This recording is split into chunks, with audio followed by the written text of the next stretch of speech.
Tony, over the past few months we've talked about contract situations. Suddenly we get 10 in one go. Yeah. See, we've been saving it up for one conversation. No, it's great. Delighted, and it's nice to get it all done and dusted in one go. I think that's been Simon's idea to just deal with it all at once. And it saves some of the speculation, etc. But it's good.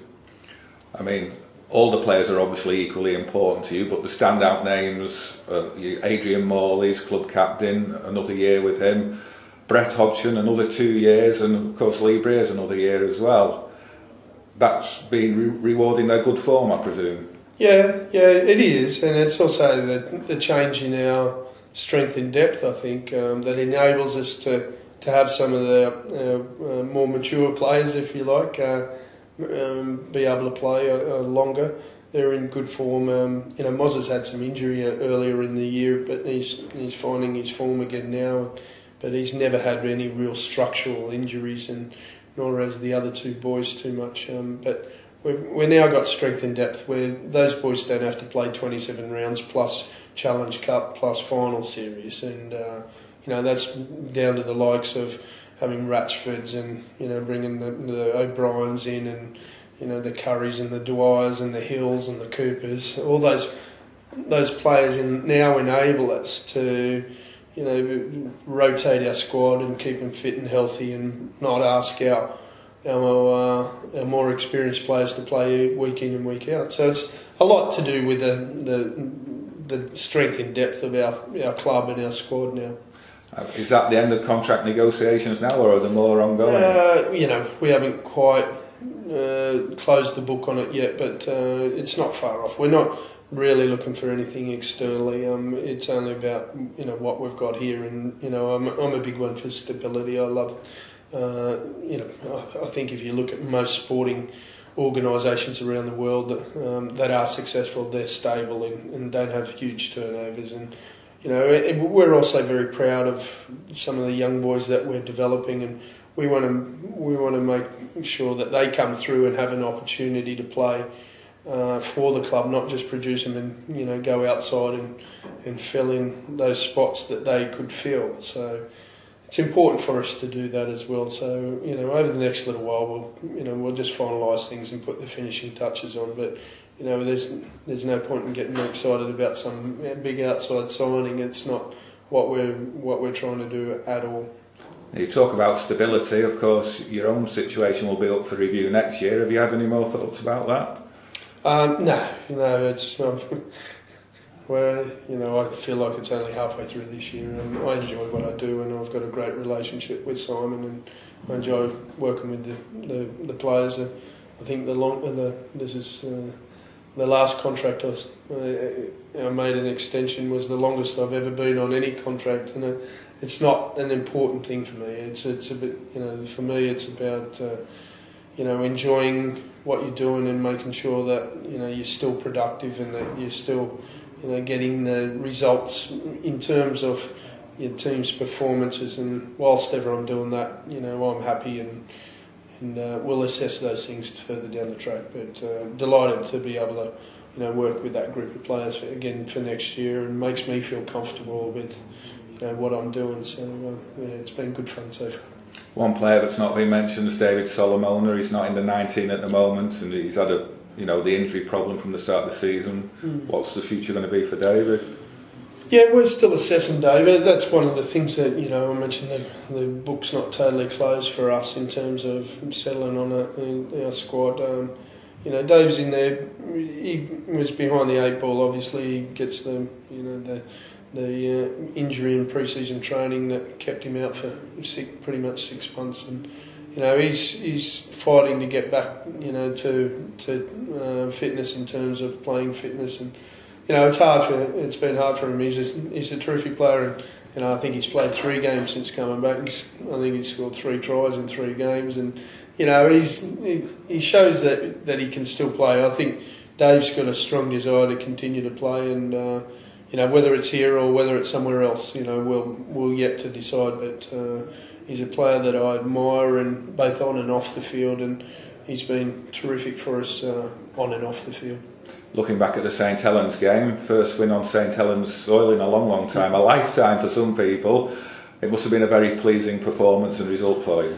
Yeah, it was. Yeah, it was a good game. I thought. I thought they made us work hard for what points we scored, and I thought we made it, hard work for them as well. So I enjoyed the intensity of the game, and that's the sort of standard I think, would be great each and every week, and we'd like, the competition to get to that sort of standard, where you really got to earn it and be on your game for the whole game, and if you're not, you get hurt. And that's certainly how it was there the other day. But yeah, it was nice. I was pleased for the fans, and pleased for some of the older players as well who have been on the back end of some defeats at Knowsley Road. They're happy that it's been knocked down, and more than happy that there's a new ground over there with a different record on it already. A lot of good performances though from individual players at St Helens. It makes it easy for you to pick the team for the next challenge at Wigan? Yes and no. It's good that we've got plenty of people in form.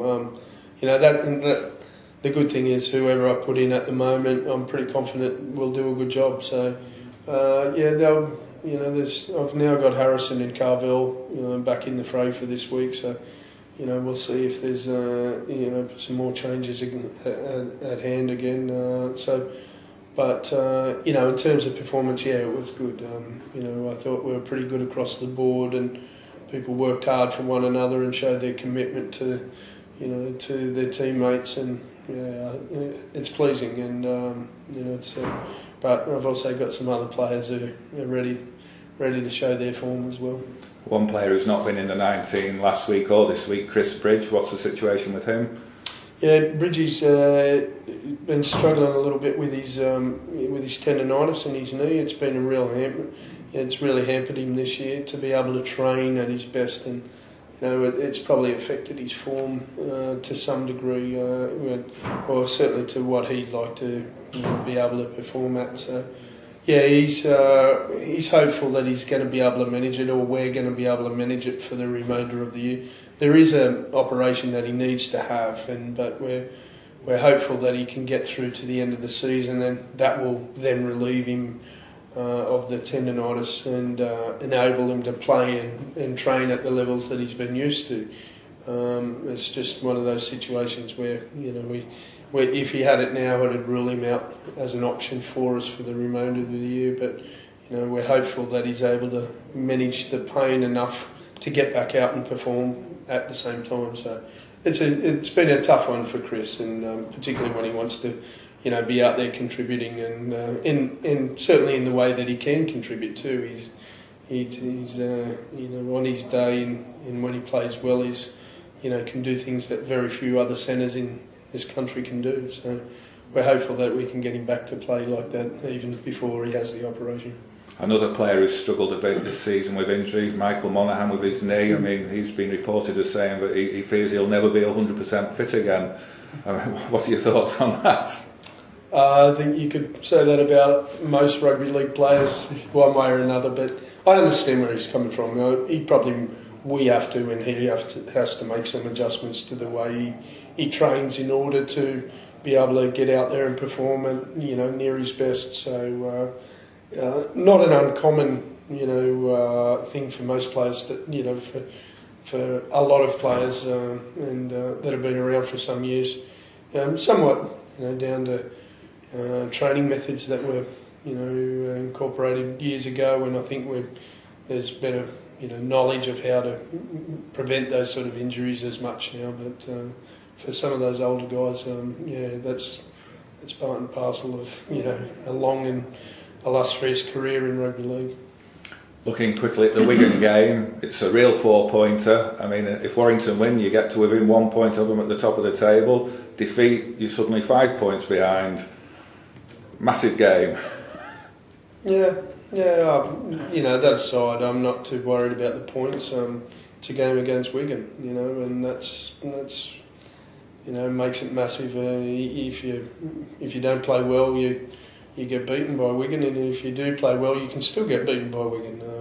But we need to turn up and perform to our best. If we do that, well, scoreboards usually take care of themselves. The players are, they understand, that the ramifications of a win and a loss, and they'll be trying hard no matter what. So, I can't ask any more than that. We'll finish where we deserve to finish, and Wigan will, finish where they deserve to finish, and that's the beauty of, sport. And and over 27 rounds, a lot of things can happen, and I think even before the end of the season, I think there'll be plenty of twists and turns. So, regardless of whether we win this weekend or not. But it'd be nice to leapfrog them eventually and finish top again. Oh, nobody would say it wouldn't be nice, and that'd be fantastic. And is there a desire to do that? There certainly is amongst the players, and the only way that can happen is by performing well each and every week, which is what I try to get them to focus on. And the rest of it takes care of itself. I understand. We're very proud when we come first in anything, and we're striving to come first in everything that we do. Like we just go about it in a different manner in terms of how we talk about it. Everybody sets off with the same goal.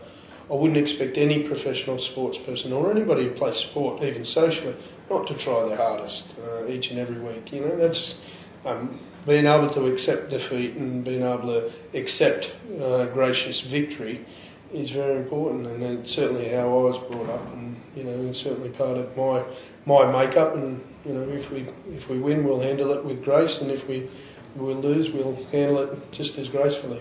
Now Wembley's looming on the horizon. You've got new players in the camp who've never been there before. The town's starting to buzz. How are you managing to keep a lid on all the enthusiasm? It's funny because we're playing Saints and we're playing Wigan at the moment. They're pretty serious games that we know that we need to be right on our game. So for us, Wembley's in the background and it's sort of sitting back there. We know it's there, and we know, it's not as though we don't talk about it or we're not allowed to or whatever. But we understand that it is in the background there, and we need to go and deal with what we need to deal with this weekend. And we did that pretty well last weekend, so hopefully we can do that again this weekend. Okay, Tony, as always, thank you for your time. Thanks, Gary.